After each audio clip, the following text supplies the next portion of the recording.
ሚስትህን አምጣት ልለጥልጥልህ። ወንድ ልጅ እንደውም ኦሮሞ ነህ አማራ ትውለድ። እንደዚህ ነው የምትፈልገው?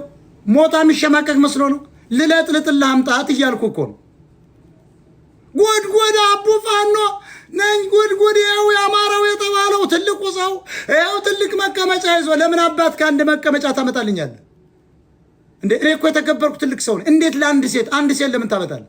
17ቱን ነበር እንጂ ማሳጀብ እንደ ቴዎድሮስ እና እንደ ላከ ሰው 30 በዚህ ቆንጆ ሴቶችን አድርጌ ነው እንጂ አንደኛዋን ቂጧል፣ አንደኛዋን ፊቷል፣ አንደኛዋን እዚህ ጋር ሽኝ እያለ አንደኛዋን እንትንን ምን ይሽርና ሲዘ አንደኛ ፀጉሩን እያሻሽ እግርን ደግሞ በማሳጅ ጀርባን እያሳሸ ተገልብጠ ከታሽኝ እያልክ ነው እንጂ በለጥለጥ ያለብን።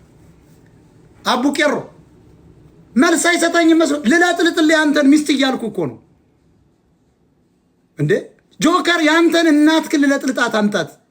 ያችን ትግሬም እናትህን ልለጥልጥል እያልኩ ነው። ትልቅ መቀመጫ ተከትለ አንድ በድህነት ያወደቀች አማራ ማሳየት ምን ይሉታል? ሴታፕ እያረከኝ ነበር። እኔ በወርቅም አጠጥተህ ብትለኝ ሴታፕ አድርገኛል ነው የምልህ። ይሄ ነው መልሱ። ያስፈልጋል አይደል?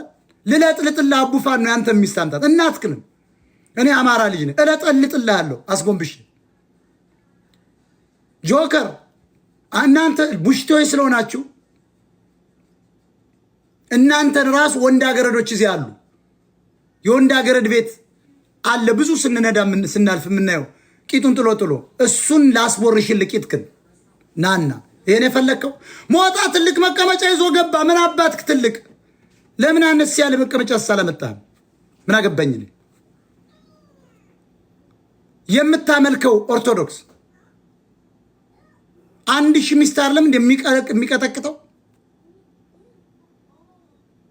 ንጉሥ ሰለሞን ቅዱስ ዳዊት የተባለው ቅዱስ 750 ሚስት ነው የሚለጠልጠው። እኔ ያስፈልገኛል እንደው አንድ ሚስት ብቻ። ለምንድን ነው አማራ እየሞተ ስለሆነ 100 ሴቶች ወንድ ልጆች አሁን ሚስቴን ማስፈቀድ አለብን?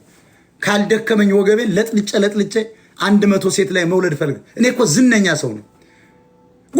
ጉድ ሽሻው ምና ላፈነዳል ፊት ለፊት እችላለሁ እያልኩ እኮ ነው። በዚህ የምታሸማቀ መስሎ ነው። ሴት ምናንት ይዘንዋል። ይሁት ቂጧን ተመልከቷት። ኧረ እንደውም አነሰች። እኔ ተለቅ ያለ ቂጥ ነው የምወደው። አነሰች። አቡ ፋኖ አቡ ቄሮ አንተ ኦሮሞ አንተኛው አጋሜ አሳነሳችሁት። ለምን ተለቅ ያለች ሴት አልጋ ላይ እግሯ እንዲመሰቅል ምናምን ለምን አታመጡ? ሳክሮ ወደቀ ወድቋል ምናምን ልቀቀው። ወንድ ልጅ ነኝ። ወድቄ ከሆነ ልጠጥቼ ወይ መድኃኒት ጨምረብኝ ሆነ አስረግጬ ነው ብነግርህ። እየለበለብኩ ነው። እለጠልጥልሃለሁ ሚስትን